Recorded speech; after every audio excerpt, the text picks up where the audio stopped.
मेरा शौहर सुबह से लेकर रात तक मेरी जेठानी के कमरे में रहता है और मुझे तब घर से निकाल दिया गया साजिश करके जब मेरा बेटा अभी मेरे पेट में था। मैं प्रेग्नेंट थी अपने बेटे के साथ और मेरा शौहर मेरे बेटे का मुंह कभी भी देखने के लिए नहीं आया।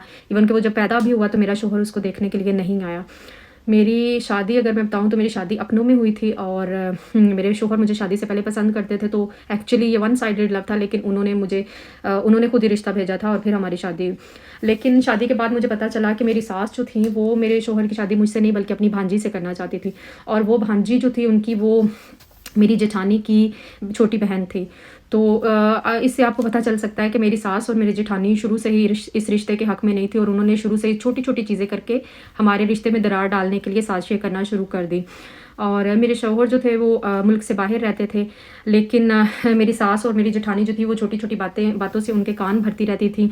और जब वो पाकिस्तान आते थे तो तब भी वो मेरे साथ बहुत कम टाइम के लिए रहते थे। वो ज़्यादातर मेरी जेठानी के रूम में ही रहते थे और वो हर वक्त एक हसार में होते थे। मैं जब उनसे शिकवा करती थी कि आप मुझे वक्त बहुत कम देते हो, तो वो ऊपर से उल्टा मेरे ऊपर ही इल्ज़ाम लगाना शुरू कर देते थे कि मैं उन पर शक कर रही हूँ और शक की बुनियाद पर अब ये रिश्ता ख़राब हो जाएगा। लेकिन मैं उनको समझाती थी कि आप एक महदूद मुद्दत के लिए पाकिस्तान आते हो, आप सिर्फ 1 महीने के लिए आते हो, कभी 1.5 महीने के लिए आते हो, तो इसमें मुझे भी वक्त चाहिए।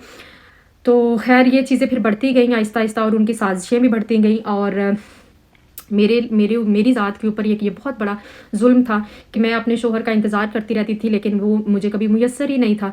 और इस तरह की साजिशें और इस तरह की छोटी छोटी चीज़ें उन्होंने बहुत सारी मुझे तंग करने के लिए सारे ड्यूरेशन में रखी, जैसे कि मेरा जहेज़ शादी से दूसरे महीने ही खुद ही खोल लिया इस तरह की। लेकिन मैं इस तरह की चीज़ों को इग्नोर करती गई अपना रिश्ता बचाने के लिए। फिर अल्लाह ने मुझे एक प्यारी सी बेटी दी पहले, जो कि अब 9 साल की है। और उसके बाद मैं अपने बेटे के साथ जब प्रेग्नेंट थी तो इसी तरह से उन्होंने छोटी सी बात का मुद्दा बना के साजिश की और मेरे शौहर को मेरे खिलाफ किया और मुझे घर से निकलवा दिया। मेरा बेटा पैदा हुआ तो मेरा शौहर उसको देखने के लिए भी नहीं आया, ना उसने उसको देखने की ज़हमत की। बल्कि इस दौरान जब मेरा बेटा पैदा हुआ तो मेरी सास अपने बेटे के लिए यानी मेरे शौहर के लिए रिश्ते देखते फिर रही थी। और अभी मेरा बच्चा 1 साल का भी नहीं था, अभी वो 1 साल से भी कम उम्र का था जब मेरे शौहर ने शादी कर ली। और शादी भी किससे की? हमारा एक सर्वेंट था बचपन में, उसकी बेटी से शादी की उसने। और मैं ये सब सुन के इतनी टेंशन में थी कि मैं अब अपने छोटे बच्चों को कैसे पालूंगी। मेरे पास तो और कोई ज़रिया आमदन नहीं था। तो लेकिन अल्लाह ताला ने वसाइल बनाने होते हैं और उसी दौरान मेरी एक गवर्नमेंट जॉब हो गई, क्योंकि ज़ाहिर है मेरे पास अच्छी डिग्रियाँ थी, अच्छी एजुकेशन थी। तो फिर अल्लाह को मेरे पर रहम आ गया और अब मैं पाकिस्तान में एक अच्छी गवर्नमेंट जॉब पे हूँ।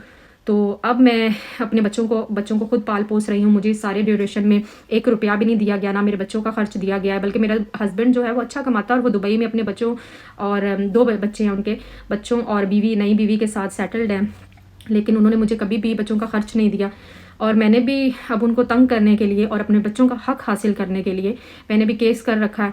और मैं बस ये कहना चाहूँगी कि औरत का जॉब करना बहुत ज़रूरी है, वरना आला ख़ानदान और खूबसूरती और डिग्रियाँ वगैरह कुछ मायने नहीं रखती। जब नसीब आड़े आ जाता है, नसीब के हाथ आप लग जाते हैं, तो फिर ये चीज़ें मायने नहीं रखती हैं।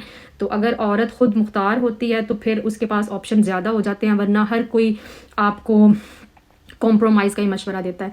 ये हमारी एक बहन ने मुझे अपनी लाइफ के बारे में पूरी स्टोरी शेयर की है और मैं इस चीज़ को शेयर करते हुए दिल से बहुत ज़्यादा मैं खुशी महसूस कर रही हूँ कि एक इंडिपेंडेंट वुमेन जिन्होंने सिर्फ ये नहीं सोचा कि मुझे कॉम्प्रोमाइज़ ही करना है और जिस तरह का भी रिश्ता चलता है बस चलाना है, क्योंकि बच्चों को मैं खिला पिला नहीं सकती हूँ। उन्होंने खुद स्टैंड लिया और अपनी ज़िंदगी अपने तरीके से चलाई। उन्होंने एंड पे ये भी बताया कि अब उन्होंने एक प्लॉट ले लिया और उस पर वो अपने बच्चों का घर बनाएंगी और वो बहुत ही अच्छी तरबियत कर रही हैं अपने बच्चों की। और वो साथ में उन्होंने अभी तक अपने हस्बैंड से उनको 1 रुपया भी नहीं मिला, लेकिन फिर भी वो बहुत ही अच्छे तरीके की ज़िंदगी गुजार रही हैं।